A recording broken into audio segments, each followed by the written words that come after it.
تخيل تبقى بقالك فترة بتدور على شغل، ولما تلاقي ان حد بيرشح لك مكان معين تشتغل فيه، بتروح المكان ده وتلاقي التعطيلات بدأت تشتغل. حرفيا ده اللي حصل معايا. الكلام ده مستمر معايا بقاله شهر، وهحكي لكم القصة اللي حصلت بالظبط عشان تعرفوا المشكلة فين، وتعرف لو عندك المشكلة دي ازاي تحلها. القصة بدأت معايا من اول الشهر اللي فات، ان انا كنت عايز اشتغل بالشركة او بالعربية بتاعتي في شركة في خلال فترات النهار، بحيث ان انا ازود دخلي. يعني اشتغل بالعربيه بتاعتي، ان انا مثلا بنقل بضايع لشركات وهكذا. فطبعا في حد رشح لي مكان معين وقال لي ان هم هناك محتاجين ناس. فلما رحت هناك لقيت واحد قاعد كده على مكتب، فدخلت عليه: ايه الاخبار؟ السلام عليكم، عامل ايه؟ والله انا معايا العربيه الصغننه الحمراء دي وعايز اشتغل بيها خلال ساعات النهار وكده يعني. فقال لي: شرفنا طبعا، والمكان موجود وتقدر تيجي تشتغل، بس خد الرقم ده كلمه عشان هم اللي مسؤولين عن توظيف الناس اللي بيشتغلوا بعربياتهم. قلت له: تمام. اتصلت بالشخص: السلام عليكم، ايه الاخبار، عامل ايه؟ انا حازم، معايا العربيه ملاكي كده، وحابب ان انا اشتغل بيها في محيط المنطقه بتاعتي اللي انا ساكن فيها وكده. قال لي: والله احنا نحب جدا ان انت تشتغل معانا، ولكن للاسف مفيش اماكن متاحه حاليا. فانا سكت كده، بفكر هقول له ايه، لان اللي كان لسه قدامي دلوقتي وهو شغال في قلب المخزن بتاع الشركه دي بيقول لي: تعالى اشتغل معانا وفي مكان، بس كلم ده عشان ده اللي مسؤول عن التوظيف. وفكرت ان في حد تاني برضه مكلمني قال لي: روح المكان ده وعندهم مكان او عندهم شغل. فازاي انا بكلمك انت وتقول لي ان مفيش؟ فطبعا فقت من التفكير دون، وكلمته وقلت له: طيب ماشي، طب هو ايه الفرص المتاحة معاك؟ قال لي: والله في فرصة في مكان تاني ممكن ان انا ارشحك ليه. قلت له: خلاص. وبدأت ان انا افهم منه النظام، وقال لي: خلاص، ايه، قابلني مثلا بكرة، وان شاء الله نمضي عقد مع بعض وافهمك الامور بتمشي ازاي وكده. يعدي تاني يوم واروح، بس وانا في الطريق وسايق العربية ورايح له، الاقيه بيتصل بيا بيقول لي: معلش ما تجيش عشان في مشكلة في الشركة التانية ومش محتاجين ناس دلوقتي. فانا طبعا قعدت بقول: ايه ده؟ اما هم اصلا مش محتاجين حد دلوقتي، انت ليه خرجتني من بيتي وليه خلتني اسوق العربيه واجيلك لما كنت قلت لي من بدايه اليوم؟ طبعا يعني احسنت الظن وقلت له: ايه، خلاص، عامه حصل خير، ان شاء الله في اقرب فرصه كلمني. قال لي: خلاص. بعديها بيومين كلمني وقال لي: يا حازم، في فرصه متاحه، تعالى. فلما رحت مضيت العقد، كله تمام، كله مية مية. المهم بعد كده لما مشيت من عنده، حسيت ان انا مش مرتاح، يعني حاسس ان في عدم راحه. فسبب عدم الراحه ده انا اصلا مش فاهمه. فاتصلت بيه، كلمته تاني يوم او كان تالت يوم بقى: ايه الاخبار، حازم معاك، في الحقيقه انا كان عندي سؤال في الحته كذا وكذا وكذا. هو الحاجه الفلانيه دي والحاجه دي ودي، إيه النظام في؟ فانا بدات اساله في عده نقاط، فلقيت بالفعل ان في نقاط لو كنت انا سالت عليها واحنا قاعدين هناك واحنا بنمضي العقد مع بعض، انا كنت في نفس اللحظه مش هوافق ان انا ايه امضي العقد. فبناء عليه لما هو وضح لي النقاط دي اختلفنا. قلت له: لا، كده بصراحه انا مش مرتاح ومش هقدر ان انا ايه بعد اللي انا عرفته مش هقدر ان انا اكمل. فقال لي: مفيش مشكله. ده كده تاني مطب. اول مطب ان ما كانش في مكان في الشغل اللي انا عايزه. تاني مطب ان انا بعد ما مضيت اصلا، هو اصلا بيقول لي يعني بيرجعني في نص الطريق ويقول لي ان مفيش شغل. وبعد كده قعدت معاه، ولما مضيت لقيت ان انا مش مرتاح وكلمته واستفهمت منه بعض النقاط، لقيت ان هي غير عقلانيه ومش تنفع معايا. فبناء عليه رفضت.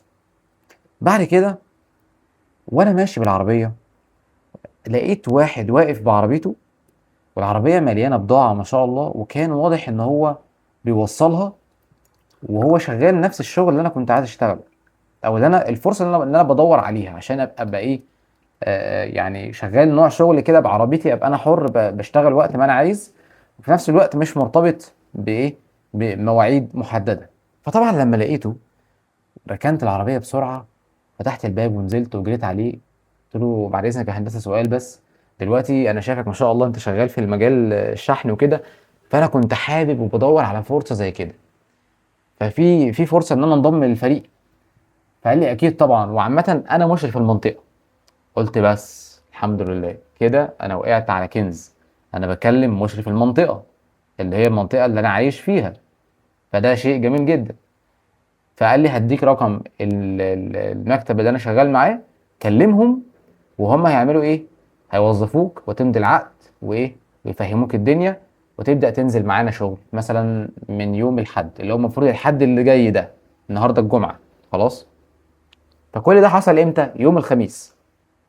المهم اتصلت، بس عايز اقول لكم ان وانا بتصل بالرقم اللي هو اداهولي، كان في حاجه انا بفكر فيها، بس هقولها لكم بعدين. المهم اتصلت، الو السلام عليكم، انا حازم، بكلمك من طرف الاستاذ فلان، وهو قال لي ان هو مدير المنطقه عندي، وانا حابب ان انا اشتغل معاك وكده، فايه الاخبار؟ قال لي طيب في فرصه متاحه، بس تقدر تشرفنا النهارده؟ قلت له النهارده؟ طب خلاص انا هخلص كده هوصل البيت وهطلع بالعربيه اجيلكم. قال لي خلاص بس ضروري تبقى عندي النهارده. قلت له تمام. وبالفعل رحت البيت، وبعد كده طلعت عليهم على طول بالعربيه.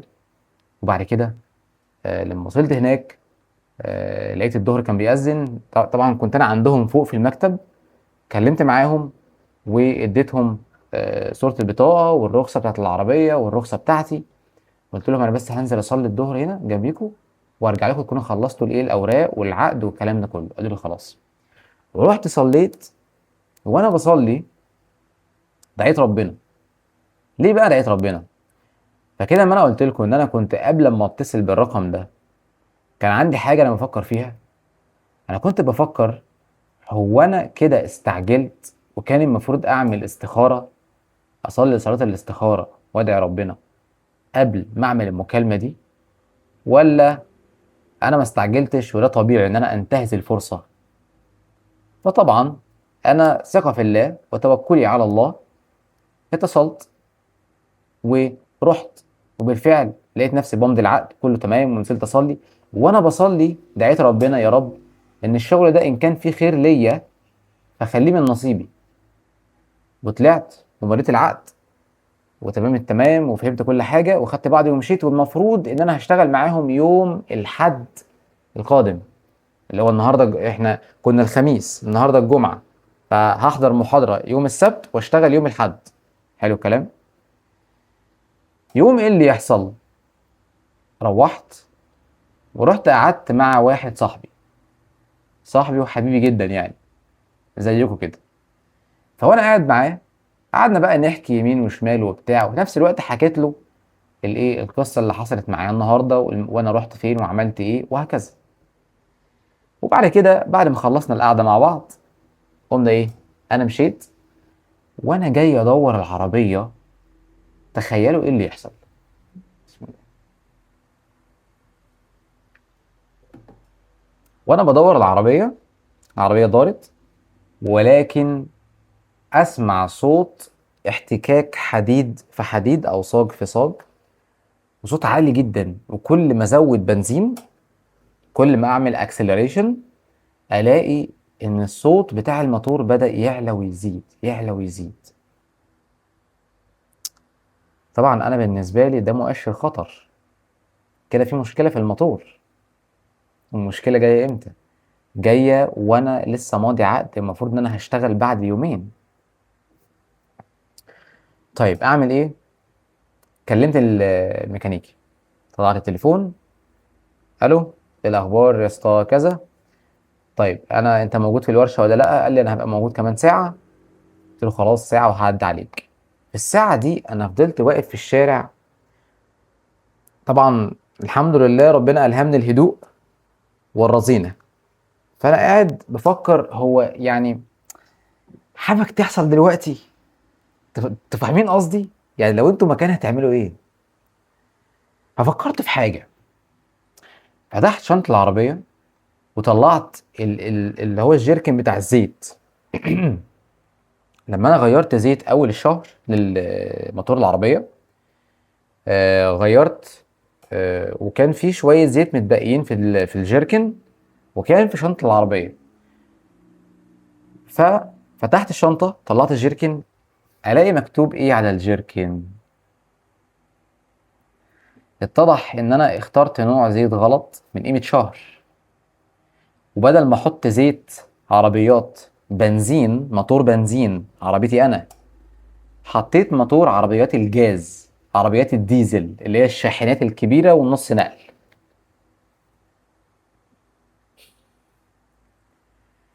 طبعا اني اكتشف حاجة زي كده اخر الشهر، بعد ما انا لفيت بالعربية اكتر من مرة واكتر من مشوار، ورحت مشاوير طويلة ورجعت كذا مرة. انا مش بشتغل بالعربية، ولكن يعني مخليها على قد مشاوير الشغل الخفيفة.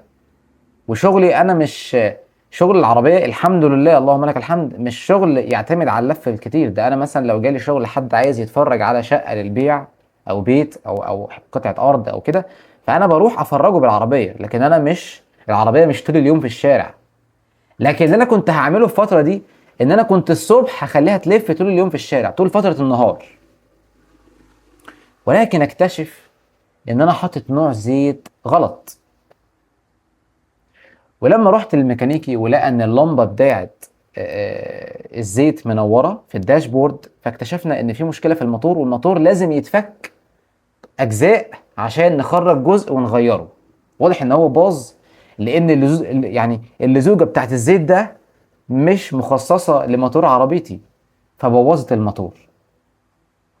الحمد لله طبعا، تصليح لا يقل عن 5000 جنيه، الحمد لله. فتفتكروا بقى كل اللي حصل معايا ده كان بسبب ايه؟ يعني ان انا اروح الشغل اول مره، الراجل يقول لي في مكان، والتاني يقول لي مفيش.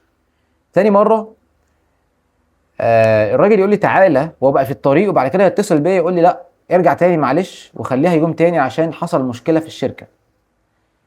تالت مره ان انا امضي معاه العقد، وبعد ما امضي العقد احس بعدم ارتياح، واتصل بيه واستفسر على كذا نقطه، الاقي ان النقاط دي مش هتنفع معايا في الشغل، نقاط مش كويسه خالص او مش ايجابيه. فقلت له لا، مش الشغل ده مش هينفع معايا. رقم أربعة، ان انا اقابل الراجل في الشارع اللي انا اصلا عايز اشتغل معاهم، واروح لهم في نفس اليوم، ويحصل توفيق رائع وخلاب، وامضي العقد وكله تمام، وارجع الاقي نفسي ان في صوت في الموتور، والعربيه حاليا واقفه قدام البيت، محتاجه ان انا افتح الموتور واصلحه. فلسه بقى هتصرف فيها بعدين ان شاء الله. طبعا انا رحت للميكانيكي بقى، فيعني هو بعد ما قال لي هنفك الموتور وكده، فقلت له لا انا هروح بيها دلوقتي، وبعدين بقى ايه بعدي عليك، لان ممكن الموضوع يخش في تكلفه شويه، فمش وقته يعني. فطبعا ان يحصل كل ده، يعني يا ترى ده سببه ايه؟ هل ربنا كان بيبعت لي اشارات ورسائل تحذرني وتقول لي انت عندك مشكله في العربيه فما تشتغلش بيها الشغل ده؟ ولا لان انا، هل ممكن كان ممكن ان انا، حلو، هل ممكن كان ممكن دي، هل كان من الممكن اني اتفادى كل ده بحاجه واحده بس، بدعاء في قيام الليل او صلاه استخاره؟ كان ممكن اتفادى كل ده. فمش عارف. قول لي رايك في التعليقات، وانا حازم وبتكلم عن الاستغفار. وما تنساش تصلي على النبي. ولو عايز تشوفني اكتر وتسمع قصص واقعيه من الحياه والتوكل على الله، تنساش تعمل متابعه. اشوفك الفيديو الجاي. سلام.